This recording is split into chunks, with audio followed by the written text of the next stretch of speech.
Halo, selamat siang pemirsa, apa kabar? Semoga Anda dalam keadaan baik. Senang sekali saya Putri Windasar dan Vena Kintan kembali menemani Anda di program Apa Kabar Indonesia Siang. Sejumlah informasi menarik sudah kami siapkan untuk menemani siang hari Anda.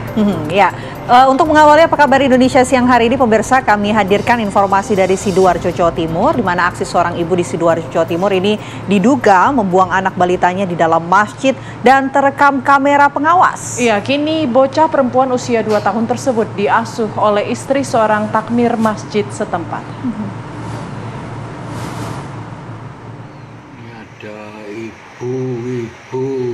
Peristiwa mengundang keprihatinan terjadi di Masjid Besar Miftahul Abidin Krian, Sidoarjo, Jawa Timur.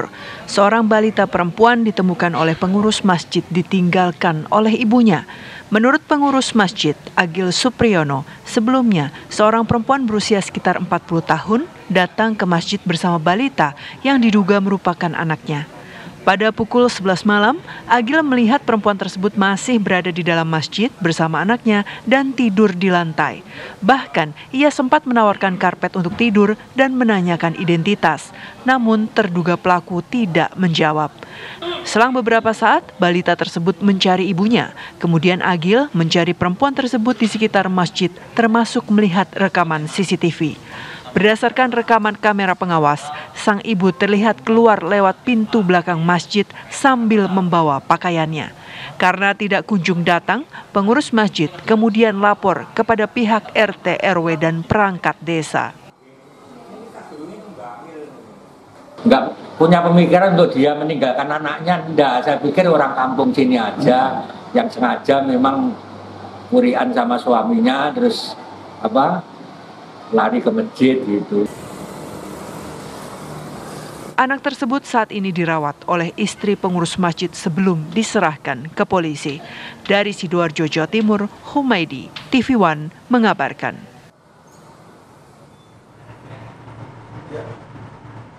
Pemirsa, seorang bocah perempuan menjadi korban penjamretan handphone saat berjalan kaki menuju rumah bersama temannya di kawasan Jalan Tirta Indah, Kota Cimahi, Jawa Barat.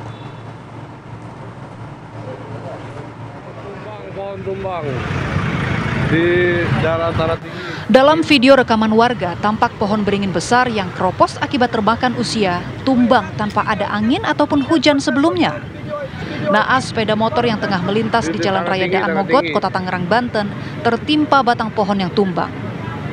Akibatnya pengendara mengalami luka serius pada bagian kepala sehingga harus dilarikan ke rumah sakit terdekat untuk mendapatkan perawatan medis. Sebelumnya, pengendara sepeda motor sempat terjepit di antara batang pohon dan sepeda motor. Tumbangnya pohon beringin berdiameter 40 cm ini sempat menutup 2 lajur jalan, baik arus kendaraan dari arah Tangerang menuju Jakarta maupun sebaliknya. Jalan Tanah Tinggi. KTP-nya korban kemungkinan suami istri.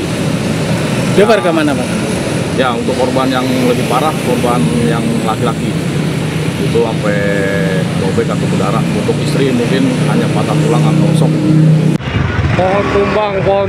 Warga berharap pemerintah Kota Tangerang merespons kejadian ini dengan melakukan penebangan batang pohon lebat, terlebih yang telah termakan usia, agar tidak ada lagi korban luka atau korban meninggal dunia.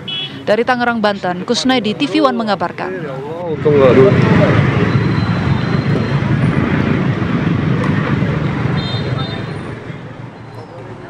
Ya, informasi yang baru saja Anda saksikan ini tadi pemirsa adalah informasi mengenai pohon tumbang yang menimpa pengendara sepeda motor di Tangerang, Banten. Ya, kita ke informasi selanjutnya. Pemirsa, seorang bocah perempuan menjadi korban penjamretan handphone saat berjalan kaki menuju rumah bersama temannya di kawasan Jalan Tirta Indah, Kota Cimahi, Jawa Barat.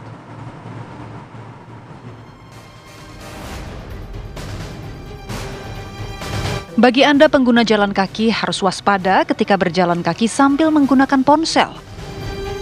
Seperti dalam rekaman kamera CCTV, pelaku berkendara motor menjamret ponsel milik seorang bocah perempuan yang sedang berjalan bersama temannya. Pelaku yang melihat korban sedang memainkan ponsel langsung memutar kendaraannya dan merampas ponsel korban. Korban sempat mengejar pelaku, namun pelaku langsung tancap gas dengan sepeda motornya. Peristiwa penjamretan terjadi saat korban berjalan kaki bersama temannya usai pulang dari tempat fotokopi. Katanya anaknya lagi lewat, yang pelaku lewat jalan sini, terus dia pulang lagi lihat anak lagi pegang HP. Dia nggak lama anak lagi jalan, pegang HP, ya langsung dijamret pelaku itu. Dia berjalan berdua sama anak kecil satu lagi. Kini, kasus penjamretan ponsel yang menimpa bocah perempuan ditangani Polsek Cimahi Selatan dan Polres Cimahi. Dari Kabupaten Bandung Barat, Jawa Barat, Endra Kusuma, TV One mengabarkan. Ya, dari Jawa Barat kita menuju ke Sulawesi Utara, pemirsa. Polsek Mapanget, Kota Manado berhasil menangkap seorang pria terduga pelaku tindak pidana penjualan orang atau TPPO yang tega menjual pacarnya ke pria hidung belang. Berdalih mengalami kesulitan ekonomi, seorang pria berinisial FL, 28 tahun di Kota Manado, Sulawesi Utara, tega menjajakan pacarnya di media sosial. Modus yang dilakukan pelaku dengan membuat grup di Facebook dengan akun khusus untuk bertransaksi. Pelaku melakukan perbuatannya sejak Februari lalu.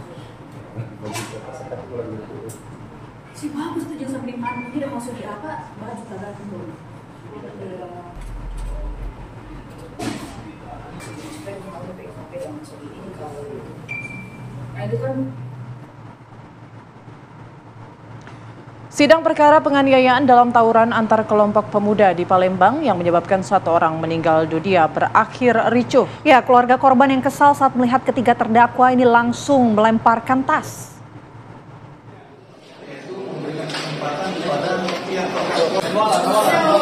Sidang perkara penganiayaan tawuran antar dua kelompok barat dan selatan di depan perumahan Citra Land, Keramasan, Kertapati, Palembang yang menyebabkan satu pemuda bernama M. Putra Alam meninggal dunia sempat memanas dan tegang. Saat berlangsungnya sidang, keluarga korban yang turut hadir di dalam ruang sidang Pengadilan Negeri Palembang mengamuk melempar ketiga terdakwa dengan tas.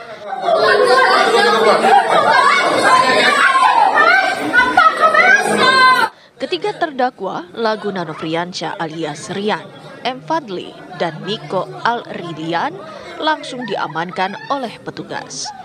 Keluarga korban diduga masih kesal saat melihat ketiga terdakwa dan meminta agar para terdakwa dihukum seberat-beratnya.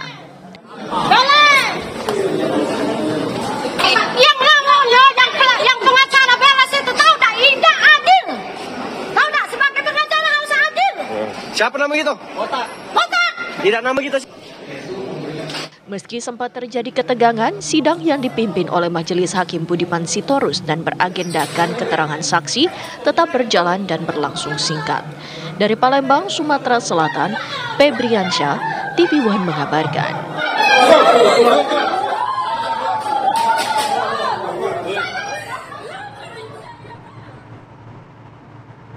Pemirsa, Densus 88 menangkap 3 orang terduga teroris di Kota Batu, Malang, Jawa Timur. Ya, penangkapan dilakukan di kawasan Villa Syariah Bunga Tanjung, Kota Batu, Malang, Jawa Timur. Sejumlah petugas melakukan olah tempat kejadian perkara dan penyisiran di lokasi kejadian.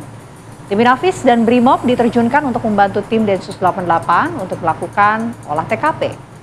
Selain mengamankan 3 terduga teroris, polisi juga mengamankan sejumlah bahan peledak dari rumah terduga teroris. Saat ini polisi masih menyelidiki mengenai identitas para terduga teroris serta keterlibatan jaringan para terduga teroris tersebut. Ini masih sewa ya, jadi informasi sementara yang kami terima ini sewa 2 tahun, sekarang sudah jalan 1,5 tahun. Terduga ini dari mana kemudian asalnya? Ditunggu aja ya, masih diperiksa semua. Oke. 3 orang ini laki-laki semua atau gimana? Pokoknya ditunggu saja, ya. Ditunggu wes ya. Ditunggu konstruksi peristiwa, konstruksi hukum nanti dari Divisi Humas yang akan menjelaskan secara rinci terkait dengan ini. Bukan ya? Oh iya benar. Ya, kami hadirkan informasi lainnya untuk Anda, pemirsa. Ini ada seorang wanita yang terpaksa melahirkan di perjalanan di Kecamatan Parung Panjang di Kabupaten Bogor, Jawa Barat. Persalinan dalam ambulans ini dibantu seorang perawat yang mendampingi. Persalinan terpaksa dilakukan di dalam ambulans karena jarak tempuh dan medan jalan rusak. Setelah menempuh perjalanan 6 km, perawat meminta supir menepi sebab ibu hamil bernama Nurfalah 18 tahun ini akan melahirkan. Saat ini, ibu bersama bayi didampingi bidan berada di rumah sakit di wilayah Tangerang, Banten untuk mendapatkan perawatan intensif.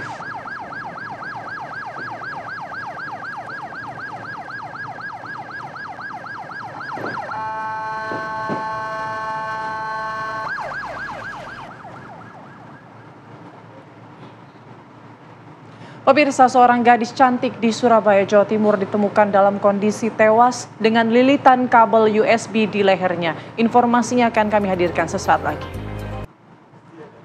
Anda kembali menyaksikan Apa Kabar Indonesia Siang. Pemirsa, Satreskrim Polres Blitar, Jawa Timur ini mengamankan 4 pemuda yang mencabuli hingga menyetubuhi bocah usia 12 tahun secara bergilir. Peristiwa itu terjadi saat para pelaku sedang berpesta miras.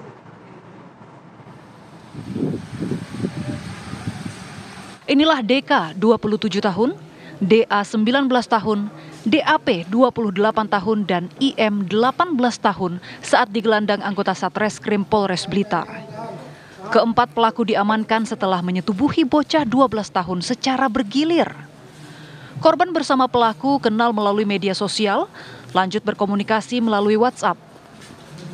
Salah satu pelaku mengaku ia bersama temannya nekat melakukan perbuatan cabul hingga persetubuhan karena kondisi mabuk terpengaruh minuman keras. Kemudian sampai di rumah pelaku di AP, korban melihat di dalam rumah terdapat 3 orang lainnya dan sedang meminum minuman keras. Di dalam rumah tersebut pelaku IM mengatakan kepada korban, "Gelem opora, mau atau tidak yang bermaksud mau bersetubuh atau tidak." Namun korban mengatakan, "Moh aku PNS." Saat ini keempat pelaku diamankan Mapolres Blitar untuk menjalani hukuman lebih lanjut. Polisi mengamankan sejumlah barang bukti seperti baju dan pakaian dalam milik korban dan pelaku. Dari Blitar, Jawa Timur, Muhammad Imron, TV One mengabarkan. Kita dituntut dapat beradaptasi setiap masa perkembangan teknologi ini dan generasi alfa. Pemirsa, seorang gadis cantik di Surabaya, Jawa Timur ditemukan dalam kondisi tewas dengan lilitan kabel USB di lehernya. Warga Jalan Darmo Indah Selatan di Surabaya, Jawa Timur pada Rabu sore digegerkan dengan penemuan sesosok jenazah gadis yang tewas dalam kondisi leher terlilit kabel. Diketahui bernama Sandra, 30 tahun, dan berstatus lajang. Satpam dari komplek ini pertama curiga bahwa rumah korban dalam kondisi terbuka. Setelah dicek, ternyata korban sudah tak bernyawa. Dan setelah dilakukan penyelidikan oleh pihak kepolisian, terindikasi kasus pembunuhan. Polisi menangkap pelaku pembunuhan bernama Sari yang tak lain adalah adik kandungnya sendiri.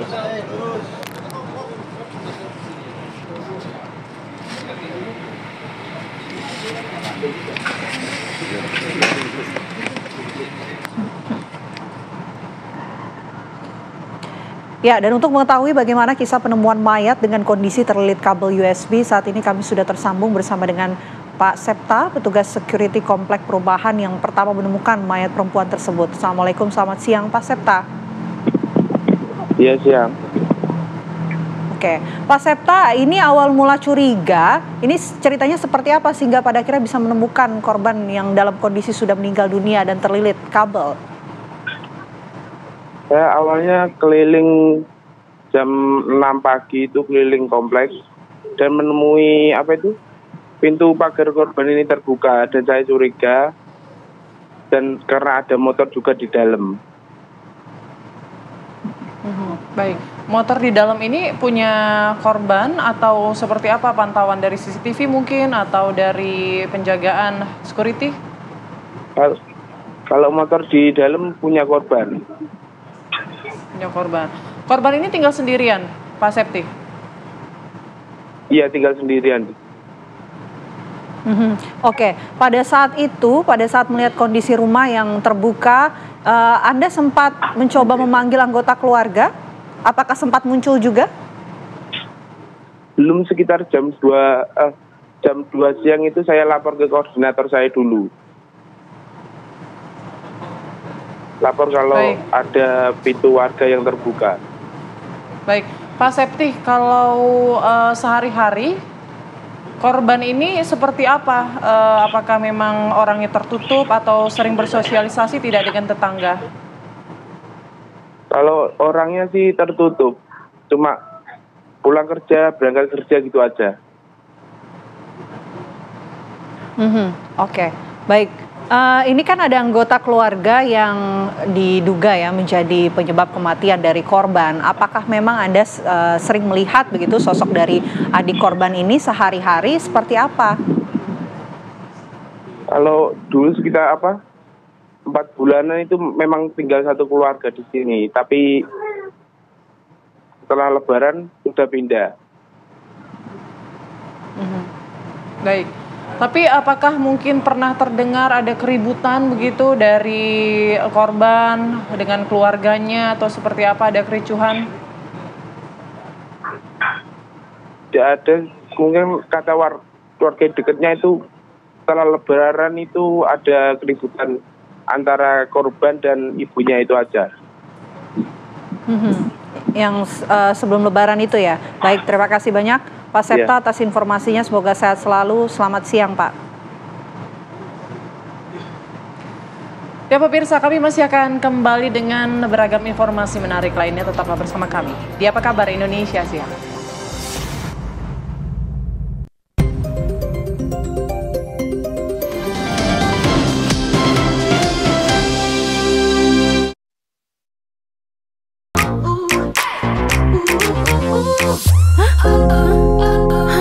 Krimnya bikin wajah berminyak, glowingnya juga jadi hilang. Coba Glow & Lovely Derma Glow. Secepat itu nggak berminyak, selalu cerah. Glow & Lovely Derma Glow Cream. Vitamin B, C, E, dan oil control mikroaktif, wajah nggak berminyak, lebih glowing. Nih, nggak berminyak. Aku siap. Glow & Lovely Derma Glow. Galon datang. Kok yang ini, Pak? Jauh lebih murah, mah. Air jernih, galonnya kinclong. Yang penting itu isinya. Kalau tutupnya aja gampang dicopot gini, isinya gimana? Ternyata tidak semua air itu sama. Ini buktinya, murninya Aqua dalam galon yang dibersihkan 20 kali, diisi tanpa tersentuh tangan, dan ditutup sempurna. Jadi mending murah apa sehat, Pak? Ya, sehat dong. Aqua, 100% murni, 100% aman. Baru Rexona Man Ice Cool dengan teknologi 72 jam segar dingin non-stop yang taklukkan panas ekstrim.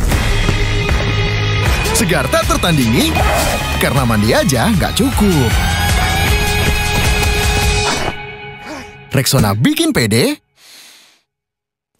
untuk lanjut terus. Libas bau badan segar dingin non-stop dengan wangi juara. Pakai Rexona sehabis mandi. Buat mereka yang suka rasa gurih, ini dia yang pas. Baru Bango Hitam Gurih. Lebih hitam, gurih nikmat, berani rasanya. Gurihnya lebih berasa. Mau nambah lagi? 1, 2, 3. Ketombe kering dan basah. Capek sama ketombe yang bikin drama? Clearin aja, pakai Clear terbaru. Dengan kekuatan 10 kali super vitamin. Sikat habis ketombe basah dan kering. Nggak khawatir ketombe basah dan kering. Buktikan sekarang. Jalan yuk. Usia nambah, gerak susah ya. Kesehatan sendi harus diperhatikan. Rajin gerak badan tak berlebihan. Bila perlu, minum Well Move. Diproduksi dengan teknologi modern, higienis, dan halal. Well Move, bergerak itu nikmat. Untuk membantu atasi capek, pegal, dan nyeri otot, pakai Hotin Cream. Kalau untuk meredakan nyeri sendi, rematik dan keseleo, nah, itu pakai Hotin DCL baru. Bahan aktif DCL-nya efektif mengobati rematik, linu, dan nyeri sendi. Hotnya, Hotin banget deh. Aldi, kok nggak sekolah? Iya, Aldi gampang sakit. Mandi multivitamin Lifebuoy dong. Kuman jadi lebih kuat, sabun biasa tak cukup melawannya. Lifebuoy multivitamin baru, 100% lebih kuat, efektif lawan kuman berbahaya. Lifebuoy multivitamin. Masak ayam goreng favoritku kan, Bu? Iya, sekarang ada cara baru masak ayam goreng. Praktis dan pasti lezat. Cukup Royco aja. Wah, bisa ya, Bu? Bisa. Cukup 2 sachet pas ungkep 1 ekor ayam. Karena Royco dibuat dari ayam direbus lama, kayak paduan rempah, langsung ungkep, meresap sempurna. Wah, udah jadi. Lezat dan gurih. Ayam goreng gurih, cukup Royco aja. Mau tahu rahasia tampil maksimal seharian? Pakai Rexona. Wangi dan segarnya sepanjang hari. Bikin terus percaya diri di segala aktivitas. Pakai Rexona sehabis mandi. Wah, banyak pesenan nih. Iya. Berlemak banget. Lemaknya nggak masalah. Sunlight baru, terbaik bersihkan lemak. Satu tetes, bersihkan lemak 10 kali lebih cepat. Jadi kita bisa lakukan lebih. Sunlight baru. Setiap bayi dan anak tidak bisa memilih di mana mereka dilahirkan. Namun mereka berhak atas kehidupan yang layak. Terhindar dari kekerasan, kelaparan, dan penderitaan. Data di media menyebutkan puluhan ribu bayi dan anak Palestina telah jadi korban. Mereka tidak berdosa dan menjadi korban kehilangan orang tua dan masa depan. Temposcan, perusahaan 100% Indonesia, terpanggil membantu bayi dan anak Palestina. Mengembalikan senyum mereka yang hilang. Melalui bantuan kemanusiaan berupa makanan, susu, obat-obatan, vitamin, produk bayi dan anak, pakaian, dan lainnya. Program Temposcan 100% Indonesia akan mendonasikan 10 miliar rupiah melalui pembelian produk Temposcan di bulan Agustus dan September 2024. Anda telah turut menyumbangkan 100 rupiah per produk untuk bantuan kemanusiaan ini. Mari, tanpa memandang suku, agama, ras, kita bersatu. Kembalikan senyum bayi dan anak Palestina. Anggaplah mereka bayi dan anak kita yang memerlukan kasih sayang dan keikhlasan kita. Makan pedas atau gorengan? Adem Sari Sparkling. Vitamin C-nya tinggi. Makan lebih nikmat dengan Adem Sari. Nggak panas di dalam lagi. Adem Sari. I'm Anyusop. Misedap, my favorite. This is the ultimate taste. Ini perjalanan mencari rasa ultimate. Love at first slurp. Yang sedapnya hangatkan suasana. Bikin momen lebih hidup. The best feelings. Sedapnya kental laksa, goreng kriuk, gurih koyanya. Dari satu mangkuk mie, sedapkan pada jutaan rupiah.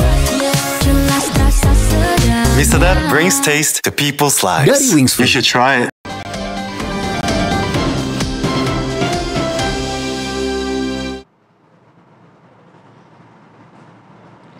Anda kembali menyaksikan Apa Kabar Indonesia Siang, Putri dan juga pemirsa. Ini informasi yang akan kami hadirkan viral di media sosial, di mana ada kemiripan antara Ari Lasso dan juga seorang pengamen di Kota Bogor, Jawa Barat yang mirip sekali wajahnya dengan musisi Indonesia Ari Lasso.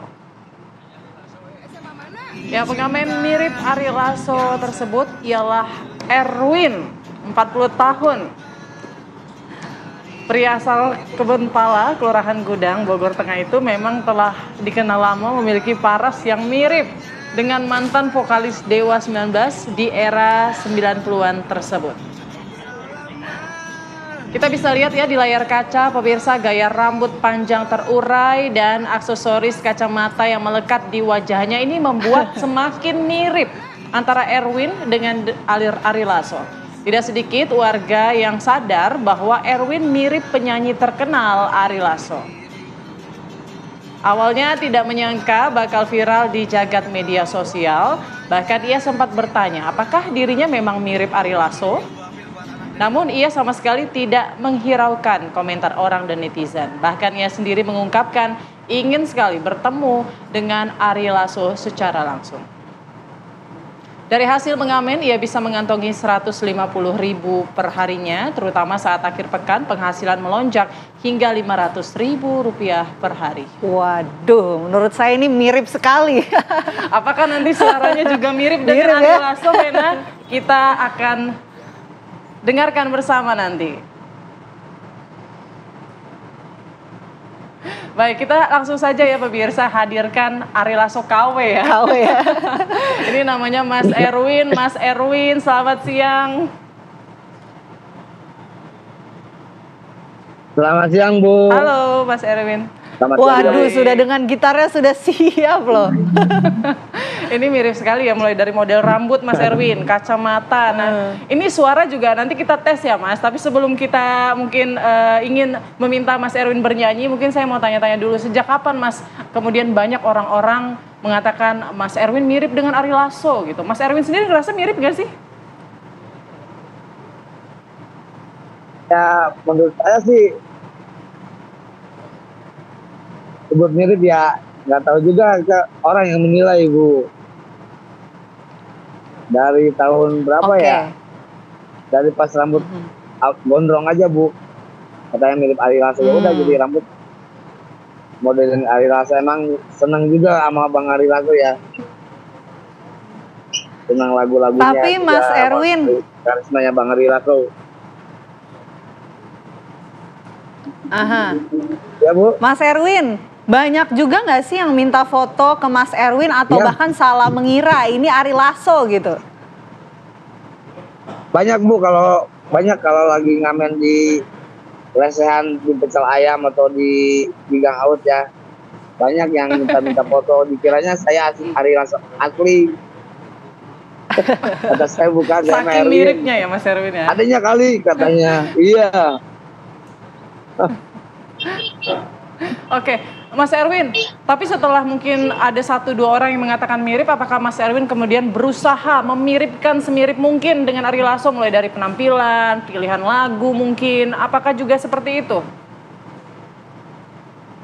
Ya begitulah Bu, itu ya macam rambut juga, kacamata juga. Soalnya waktu saya ngamen di Lampu Merah juga Ibu, sering banyak yang bilang gitu, ganti dong, dulu pakai kacamata hitam, katanya harus pakai kacamata putih, asli kamu mirip Ari Lasso katanya gitu Bu. Oke, Mas Erwin, ini kan namanya Erwin, ada juga yang bilang katanya mirip Erwin Gutawa, emang benar Mas?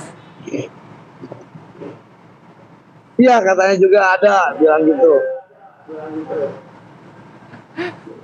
Waduh. Tapi memang mirip ya Vena, kalau kita lihat ada mirip-miripnya Mas Erwin Gutawa juga ini perpaduan Ari Lasso dan Erwin Gutawa ya. Mungkin kalau angle sebelah kiri nih Erwin Gutawa, angle depan nih Ari Lasso nih kayaknya nih Mas nih. Iya, Mas Erwin dengan kemudian viral dan juga merubah penampilan semirip mungkin dengan Ari Lasso, pendapatannya bertambah nggak? Alhamdulillah. Ibu rezekinya alhamdulillah bertambah. Mungkin doa dari anak sama orang tua juga ya Bu ya. Alhamdulillah bertambah Ibu. Seberapa besar Mas signifikan bertambahnya? Kenapa? Seberapa besar bertambahnya? Ya 30%, 20%-an lah Bu lah. Alhamdulillah bertambahnya. Waduh, alhamdulillah rezeki kalau gitu. Baik. Tapi Mas Erwin sudah pernah ketemu belum sih sama Mas Ari Lasso? Belum pernah ketemu, justru pengen ketemu banget. Pengen duet bareng malahan. Mudah-mudahan. Netizen nggak bisa bedain ya mana yang Lasso, yang asli dan KW ya. Mudah-mudahan nih Mas, dengan tampil nih di TV One bisa ditonton sama Mas Ari Lasso, bisa ketemu secara langsung. Apa yang mau disampaikan nih sekarang ke Mas Ari Lasso? Sampaikan ke Mas Ari Lasso. Pertama, saya ucapkan terima kasih buat semua yang mendukung saya mirip Ari Lasso. Buat bisa ketemu Bang Ari Lasso, pengen touring bareng sama Ari Lasso lagu Ari Lasso. Waduh. Atau mungkin mau sekalian tes DNA juga Mas, siapa tahu saudara kan yang Mas ya dengan Ari Lasso. Maaf Mas, bercanda. Oke Mas, lagu-lagu Ari Lasso yang mungkin jadi lagu favoritnya Mas Erwin apa? Lagu favoritnya itu Arti Cinta. Arti Cinta. Terus? Tangan. Banyak sih, tapi yang seneng lagu Arti Cinta sih Bu. Oke, langsung aja kali ya kita coba dengar suaranya semirip apa sama Ari Lasso Putri. Mas silakan kita kasih kesempatan untuk menyanyikan lagu Arti Cinta.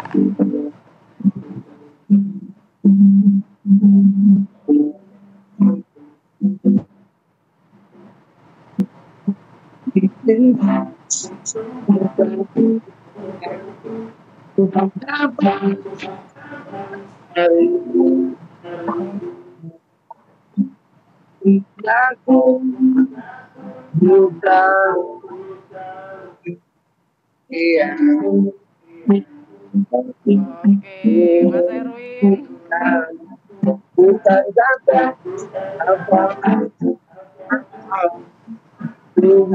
Waduh, luar biasa Mas Erwin, terima kasih. Luar biasa Mas Erwin, suaranya Mas Erwin, mirip ya. Terima kasih, mirip sekali ya. Mungkin nanti segera kita akan hadirkan kali ya sama Ari Lasso biar ketahuan nih miripnya seberapa mirip keduanya kalau duet gitu. Iya Mas, mungkin bisa juga dibikin sosmednya juga, sosmed pribadinya rame supaya nanti bisa nge-tag Ari Lasso ya kan. Bisa dilirik sama Ari Lasso dan kemudian diajak berduet nih Mas Erwin. Amin, mudah-mudahan harapannya bisa terwujud ya Mas, ditonton sama Mas Ari Lasso dan bisa ketemu secara langsung. Terima kasih banyak Mas Erwin, Mas Ari Lasso KW dan juga Mas Erwin Gutawa KW. Terima kasih, semoga sehat selalu, lancar rezekinya Mas. Selamat Amin, siang. selamat siang Mas Erwin. Amin ya Allah, terima kasih juga buat TV One, terima kasih juga selalu. Baik. Dan pemirsa, kami masih akan kembali dengan beragam informasi menarik lainnya. Tetaplah bersama kami di Apa Kabar Indonesia Siang. Pemirsa, Anda kembali di Apa Kabar Indonesia Siang. Pemirsa, balita berusia 2 tahun diduga dianiaya oleh pemilik jasa penitipan anak atau daycare di Depok, Jawa Barat. Ya, rekaman CCTV aksi penganiayaan tersebut viral di media sosial. Langsung meninjau ke lokasi untuk meminta klarifikasi. Pengen klarifikasi sebenarnya kaitannya kejadian yang ada di media dan di tayangan CCTV kepada langsung yang melakukan kekerasan tersebut, namun sampai saat ini juga belum. Ya, insya Allah nanti akan saya temui untuk bisa memperoleh penjelasan kenapa itu bisa terjadi, ada hal apa itu bisa dilakukan, hal-hal sebagaimana yang ada di CCTV. Itu sebagai PR kami. Sementara itu, orang tua korban melaporkan penganiayaan tersebut ke Polres Metro Depok. Pasca kejadian kekerasan di daycare itu, orang tua lain pun turut prihatin dan merasa was-was atas kejadian beberapa waktu lalu. Sekolahnya itu hari Selasa, Kamis, dan Jumat. Nah, kita sebagai orang tua kan juga panik juga ya kan.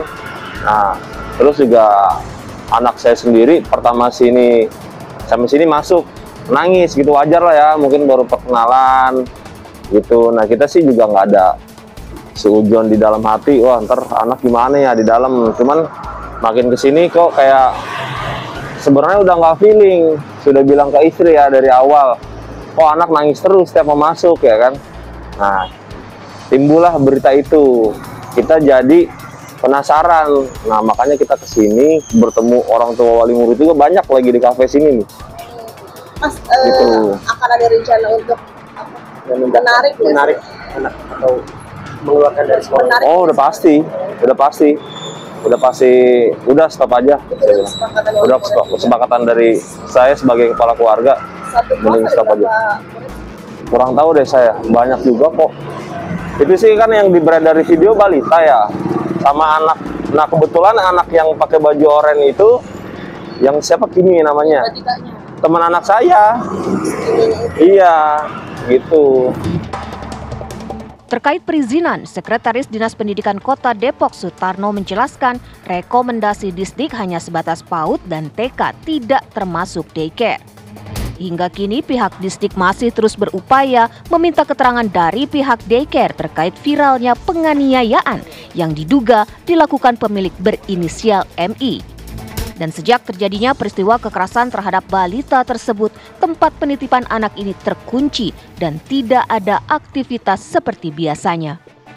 Dari Depok, Jawa Barat, Meli Kasna, TV One mengabarkan. Ya, diduga melakukan penganiayaan terhadap anak berusia 2 tahun, wanita berinisial MI, pemilik daycare yang juga seorang influencer parenting, dilaporkan ke Komisi Perlindungan Anak Indonesia atau KPAI. MI diduga telah melakukan penganiayaan terhadap seorang anak yang dititipkan orang tuanya hingga mengalami luka memar pada tubuhnya. Orang tua korban melaporkan wanita berinisial MI, pemilik daycare yang juga influencer parenting atas dugaan penganiayaan batita ke KPAI. Tindakan Peristiwa penganiayaan tersebut terungkap atas kecurigaan orang tua korban yang melihat tubuh anaknya mengalami memar usai dijemput dari penitipan anak milik influencer parenting berinisial MI tersebut. Setelah melakukan pengecekan terhadap rekaman kamera pengawas yang berada di daycare, anaknya yang berusia 2 tahun mengalami pemukulan hingga luka tusuk pada bagian punggung. Pemukulan di beberapa bagian tubuh, lalu ditendang perutnya sampai dia jatuh, sampai dia terbentur, lalu juga ditusuk di bagian punggung, dan itu tuh cocok dengan bukti yang saya punya, yaitu foto memar-memar di badan anak saya setelah dia pulang dari daycare. Nah, tapi setelah kami tahu, orang tua tahu bahwa anak saya itu memar di bagian tubuhnya, itu kami konfirmasi ke pihak daycare dan mereka menyanggah. Pengaduan KPAI tahap berikutnya akan melakukan telaah dan dilanjutkan dengan koordinasi dengan beberapa pihak, termasuk dengan pihak kepolisian, untuk memastikan kasus ini berjalan sesuai hukum yang berlaku. Sebelumnya, viral di media sosial video rekaman penganiayaan terhadap anak berusia 2 tahun di daycare WSI Cimanggis, Depok. Diduga anak tersebut dianiaya oleh pemilik daycare yang juga sebagai influencer parenting. Dari Jakarta, Yoga Kuspratomo, TV One mengabarkan. Kamu, Kak. Polres Metro Depok menggelar konferensi pers terhadap MI, pelaku penganiayaan batita di daycare kawasan Harjamukti, Cimanggis. Polres Metro Depok menggelar konferensi pers terhadap MI sebagai tersangka penganiayaan daycare Wensen. MI dijemput di rumahnya di kawasan Cisalak, Cimanggis pada pukul 10 malam tadi. Saat bertemu awak media, MI hanya diam, tidak memberikan statement ataupun menyampaikan permohonan maaf kepada para korban dan keluarganya. Kapolres Metro Depok, Kombes Arya Perdana mengatakan pelaku adalah MI, pemilik daycare. Setelah dilakukan penelusuran, diketahui ada korban lainnya yang terekam di video rekaman kamera pengawas lainnya. Pelaku mengakui bahwa orang yang ada di CCTV adalah dirinya. Saat ini, total ada 2 korban yang sudah melaporkan MI ke unit PPA Polres Metro Depok. Salah satu korban masih bayi dan mengalami dislokasi di bagian kaki. Jadi kalau motif, sementara kami sudah tanyakan, yang bersangkutan menyatakan hilaf, gitu ya. Tetapi untuk motif secara khususnya nanti akan kita dalami saat pemeriksaan, termasuk nanti yang bersangkutan akan kita periksa dari sisi psikologinya. Atas perbuatannya, pelaku diancam dengan Undang-Undang Perlindungan Anak Pasal 80 ayat 1 dan 2 dengan ancaman hukuman minimal 5 tahun penjara. Dari Depok, Jawa Barat, Meli Kasna, TV One mengabarkan.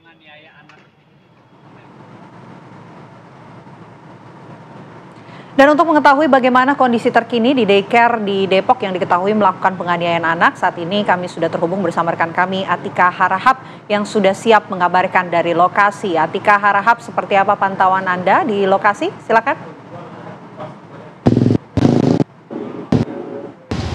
Ya baik, Vena Putri dan juga pemirsa, akhir-akhir ini beredar luas mengenai rekaman ada penganiayaan di penitipan anak di Depok. Saat ini kami sudah berada langsung di lokasi, yakni di Wensen School Depok, Indonesia. Putri ada juga masuk ataupun gerbang pintu masuk di Wensen School ini juga tertutup, sehingga kami para awak media tidak dapat melihat bagaimana kondisi ataupun apakah ada situasi dalamnya atau tidak. Dan memang selain itu, di sini juga garis polisi masih belum terpasang di Wensen School Depok, Indonesia.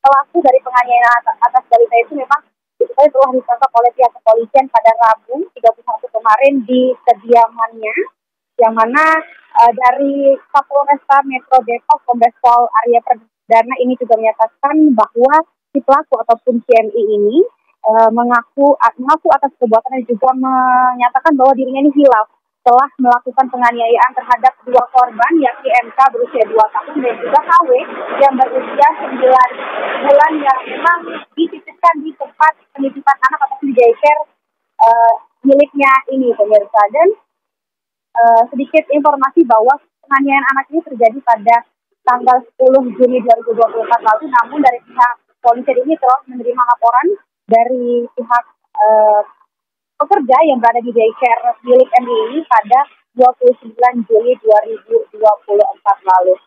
Selain itu memang diketahui atas rekaman CCTV yang memperlihatkan bahwa adanya penganiayaan atau dengan cara membanting anak ini oleh si pelaku yakni MI ini memang diduga adanya di lokasi tulang pada tulang kaki dari korban ini, sehingga dari pihak korban, orang tua dari korban ini telah melaporkan hal ini kepada pihak polisian dan juga pihak Komisi Perlindungan Anak ini. Dan kami juga tadi sempat menanyakan Vena Putri dan juga pemirsa kepada salah satu tangga dari Wensen School Depok Indonesia ini bahwa memang beberapa hari lalu dan tadi pagi juga ada beberapa orang tua dari anak-anak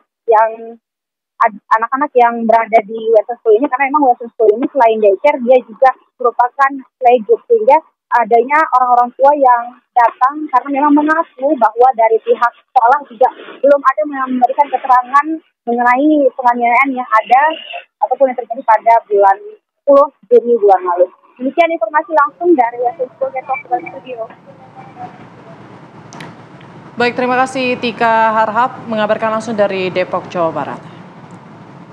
Ya, pemirsa, Rumah Sakit Hasan Sadikin Bandung ini mengungkapkan saat ini menangani 10 hingga 20 pasien anak cuci darah per bulan sebelum nantinya pasien ini dirujuk ke rumah sakit daerah terdekat ke rumah mereka. Ya, sementara itu di Poliklinik Ginjal Non-Hemodialisis setiap praktik kedatangan 50 pasien. Kasus ginjal kronik dengan cuci darah pada anak di Rumah Sakit Hasan Sadikin Bandung saat ini memang ada, meskipun tidak ada kenaikan yang signifikan. Dari data medis untuk kasus ginjal kronik pada anak dengan cuci darah rutin mencapai 10 hingga 20 anak per bulan. Staf Divisi Nefrologi KSM Ilmu Kesehatan Anak RSHS Bandung, Dr. Ahmeds menuturkan beberapa pasien tersebut dirujuk ke rumah sakit daerah terdekat untuk menjalani cuci darah. Beberapa anak di antaranya menjalani cuci darah melalui perut di rumah. Sementara untuk klinik ginjal non-cuci darah memang cukup banyak pasien, yaitu 20 hingga 50 pasien. Itu poliklinik yang ginjal yang non-hemodialisis itu kami setiap hari Senin dan Kamis kadang berkisar 20 sampai 50 pasien per hari, Senin dan Kamis itu. Tapi kalau untuk kasus yang cuci darah yang rutin di poliklinik hemodialisis itu paling sekitar sehari 5. Angka dari tahun ke tahun yang menjalani cuci darah pada usia anak 0 sampai 18 tahun itu cenderung stabil. Karena memang kita penyebabnya adalah dua itu terutama, kelainan struktur dan adanya penyakit penyakit pada ginjal. Jadi pihak Rumah Sakit Hasan Sadikin Bandung mengimbau orang tua untuk memberikan menu gizi seimbang untuk anak. Selain itu, anak-anak harus bergerak dan bersosialisasi, mengontrol tekanan darah serta membatasi konsumsi gula dan garam. Dari Bandung, Jawa Barat, Cepi Kurnia, TV One mengabarkan.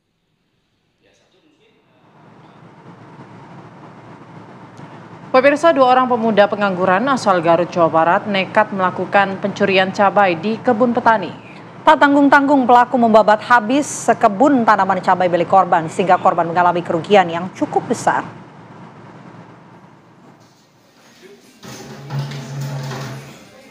BR dan KR, 2 pemuda tanggung asal Kecamatan Cibiu, Garut, Jawa Barat, dibekuk polisi usai dihakimi massa. Mereka ditahan polisi lantaran mencuri cabai sekebun milik petani di Desa Majasari, Kecamatan Cibiu. Para pelaku melakukan pencurian cabai yang harganya sedang tinggi ini saat malam hari. Upaya itu dilakukan para pencuri agar tidak diketahui oleh pemilik kebun. Hampir 1 kebun cabai milik Asep habis dibabat pelaku. Keduanya kepergok warga saat memindahkan cabai ke dalam karung usai memanen tanaman cabai yang bukan miliknya. Pelaku dijerat pasal pencurian dengan pemberatan dan ancaman hukumannya penjara 4 tahun penjara. 2 orang yang melakukan pencurian di kebun cabai milik korban. Cara ngambilnya gimana? Cara ngambilnya dengan cara serabutan ya, serabutan itu dengan cara tidak sesuai standar lah, yang seperti orang metik cabai pada umumnya, sehingga banyak pohon cabai itu yang rusak. Maraknya aksi pencurian cabai di kebun milik petani ini akibat harga cabai sedang meroket. Saat ini harga cabai di pasar tradisional di Garut mencapai Rp80.000 hingga Rp100.000 per kilogram. Jadi dirarat. Dari Garut, Jawa Barat, Taufik Hidayah, TV One mengabarkan.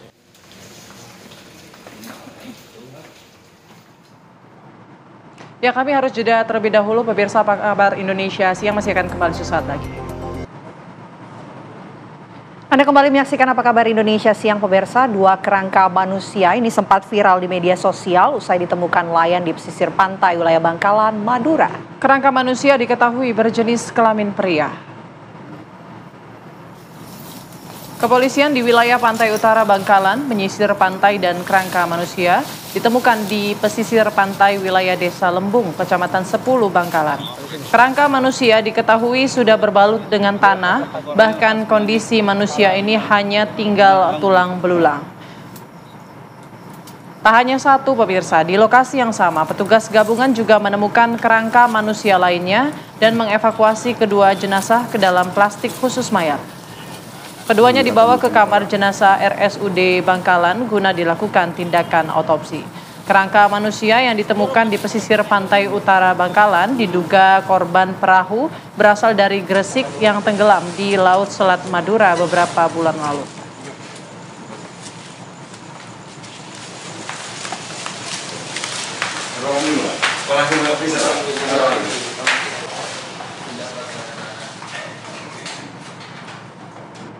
Pemirsa, Kapolres Cimahi, Jawa Barat memeriksa sejumlah saksi untuk mengungkap awal mula peristiwa tewasnya ibu dan anak hingga menjadi kerangka di dalam rumahnya. Polisi terus menyelidiki temuan 2 kerangka ibu dan anak, Iguh Indah Hayati, perempuan 55 tahun, dan juga anak laki-lakinya, Ella Immanuel Putra, 24 tahun. Kerangka ibu dan anak ini pertama kali ditemukan oleh suami korban sekaligus pemilik rumah di perumahan Tani Mulia di Kecamatan Ngamprah, Kabupaten Bandung Barat, Jawa Barat. Suami hendak mengambil surat penting di rumah setelah ditinggal lebih dari 5 tahun yang lalu. Sejumlah saksi diperiksa termasuk dengan suami korban, ketua RT dan juga tetangga serta sekolah SMK Pasundan. Sebelumnya Polda Jawa Barat melakukan olah tempat kejadian perkara untuk menemukan sejumlah barang bukti tulisan tangan berisi curahan hati di dinding rumah korban yang diduga ditulis sang anak.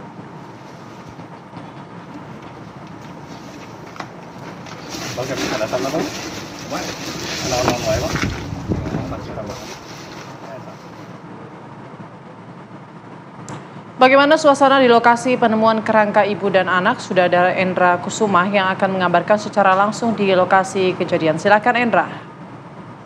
Pak Putri dan Vena dan pemirsa Tiwan, dapat kami laporkan dari perkembangan ini sejak 3 hari sejak penemuan jenazah 2 kerangka jenazah di ibu dan anak di kawasan Perumahan Tani Mulia ini memang tidak seperti hari-hari biasanya. Sebelumnya memang begitu ramai dikunjungi warga hanya untuk berfoto-foto di lokasi kejadian. Namun sekarang hanya terlihat sepi dan hanya terlihat ada masih terpasang polis lain. Dan sejauh ini pun dari beberapa temuan itu memang ada fakta-fakta menarik di Vena dan Putri yang harus kita kupas sejauh ini. Di antaranya saat ditemukan 2 kerangka itu memang suami korban benar datang ke lokasi rumah ini untuk mengambil surat-surat. Tapi dalam kondisi terkunci gembok yang di kerangka ini ada pintu gerbang, terkunci 1 gerbang. Dan di dalam itu 3 kunci lagi, gembok 3 kunci lagi dan diikat oleh beberapa tali. Jadi sepertinya dia hanya untuk mengurung diri. Dan sejauh ini pula kalau dilihat dari temuan jenazah itu diantaranya anak dan ibu itu memang berbeda. Jadi kalau yang anaknya di atas, sementara yang ibunya itu di bawah dengan kondisi memang kalau lihat dari tubuh anaknya yang ditemukan dari beberapa foto yang viral di beberapa masyarakat memang terlihat kondisi si anak itu memang masih tertutup dengan selimut sementara ibu masih terbuka. Dan situasi ini memang membuat spekulasi beberapa warga dan beberapa warga sekitar pun memang memprediksi apa ada dugaan kondisi dua jenazah temuan itu meninggal karena memang mengakhiri hidup secara untuk bunuh diri atau yang lain. Ini memang masih menjadi pertanyaan.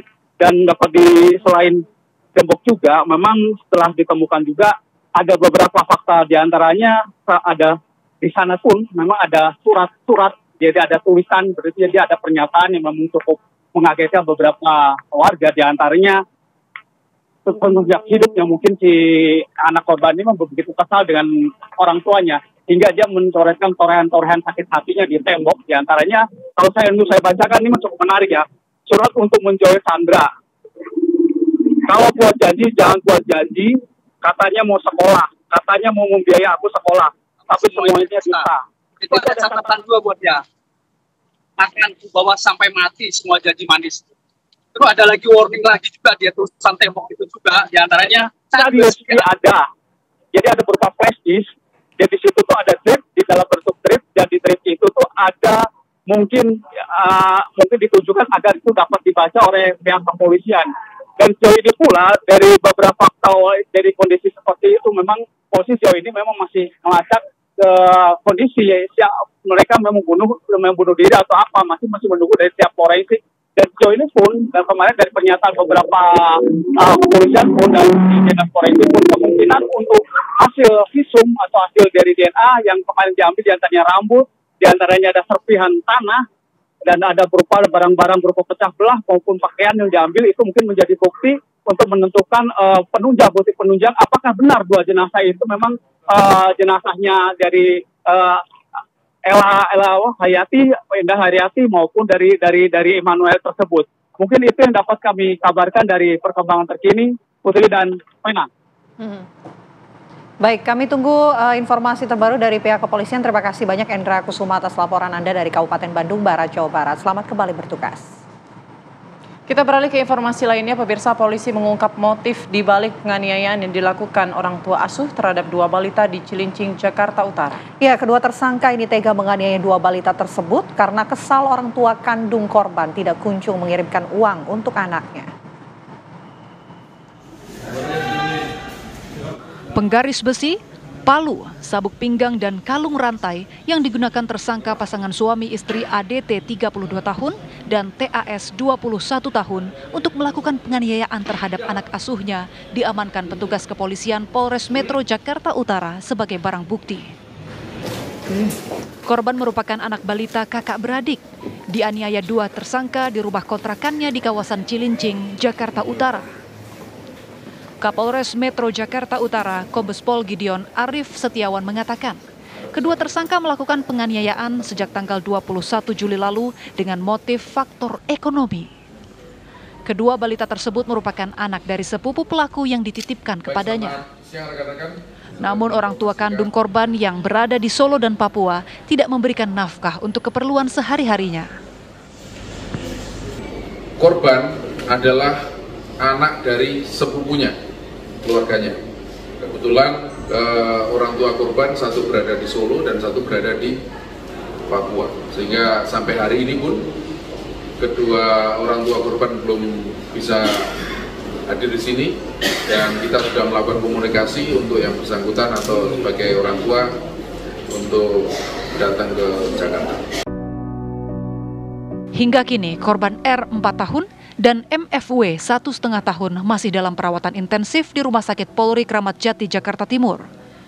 Kedua tersangka dijerat Undang-Undang Perlindungan Anak dengan ancaman 10 tahun penjara dan kekerasan dalam rumah tangga dengan ancaman 5 tahun penjara. Dari Jakarta, Dava Akbari, TV One mengabarkan. Yaudah aku aja.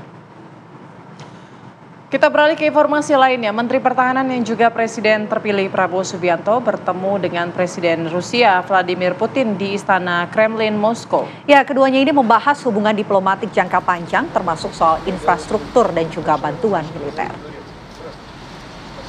Dalam kesempatan ini, Prabowo berterima kasih kepada Presiden Putin dan menyampaikan salam dari Presiden Joko Widodo yang tak hanya bekerja sama di bidang militer, kedua negara ini sepakat untuk memperkuat kerjasama di bidang ketahanan pangan dan energi.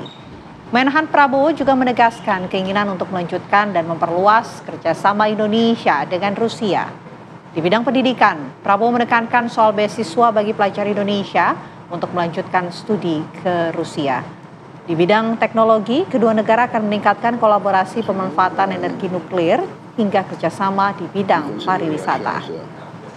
Great friend, and I would like to continue to maintain and enhance this relationship.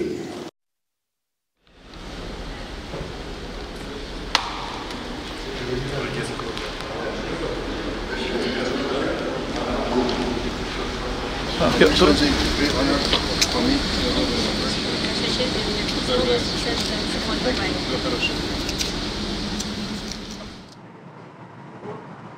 Ya, Putri dan juga pemirsa, ini ada fenomena menarik di mana fenomena membeli sayur mayur dari petani langsung dan langsung dibagikan gratis kepada warga yang kembali marak. Ya, kali ini gerakan berbagi sayur dilakukan di sebuah masjid di kota Yogyakarta yang mencapai sekitar 1 ton paket sayur mayur.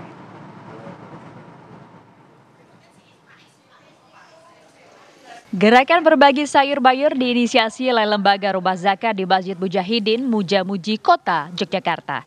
Kali ini puluhan warga mendapatkan paket sayur gratis yang dibeli langsung dari petani dengan harga yang lebih pantas. Gerakan berbagi sayur mayur petani ini mencapai 1 ton sebagai upaya meningkatkan kesejahteraan petani di tengah fenomena anjloknya harga sayur mayur. Sayur mayur yang dibeli ini terdiri dari beberapa macam seperti kembang kol, sawi, kubis dan juga tomat. Kemudian sayur mayur tersebut dikemas menjadi 500 paket. Alhamdulillah saya suka, habis lagi mahal di sini Pak. Ini nanti bisa saya simpen sampai seminggu, taruh kulkas dibersihin. Alhamdulillah. Sayur mayur dibagikan juga di sejumlah titik, diantaranya warga kurang mampu di Kampung Ledok Bataran Sungai Gajah Wong, Kota Yogyakarta. Melihat fenomena saat ini di mana petani yang sedang musim panen sayur itu mengalami harga anjlok gitu, bahkan sampai ada sebagian yang tidak dipanen karena memang bingung gitu ya harus dijual kemana gitu saking tidak lakunya. Nah sehingga Rumah Zakat mengadakan program borong berbagi ini dengan cara kita membeli sayuran dari para petani dengan harga yang lebih layak gitu, terus kemudian kita kemas dan kita bagikan kepada para jamaah masjid di beberapa titik di Yogyakarta dan kepada masyarakat yang membutuhkan. Dengan membagikan sayur secara gratis ini diharapkan bisa membantu para petani sekaligus meringankan beban warga dalam memenuhi kebutuhan makan sehari-hari. Dari Yogyakarta, Nuryanto, TV One mengabarkan.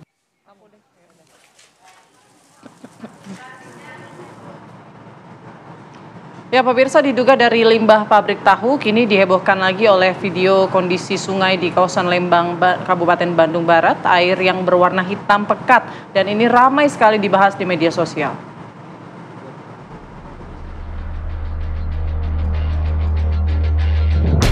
Inilah video yang dibagikan oleh akun Instagram Kabar Bandung Barat dan Lembang News pada Selasa 27 Juli 2024.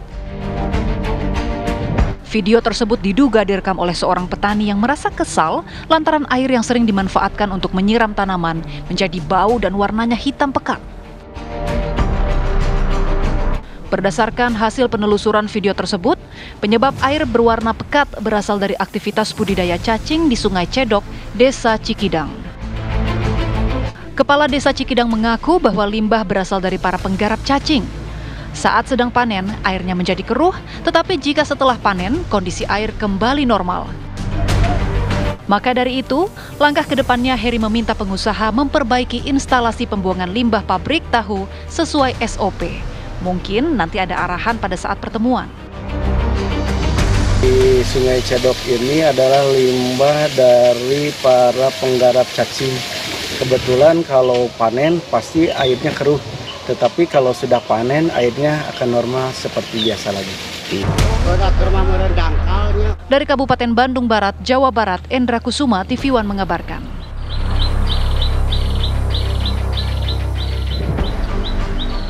Ya, informasi tadi sekaligus menutup jumpa kita di Apa Kabar Indonesia Siang. Saya Putri Windasari. Dan saya Vena Kintan, mewakili kru yang bertugas pamit undur diri. Terima kasih pemirsa.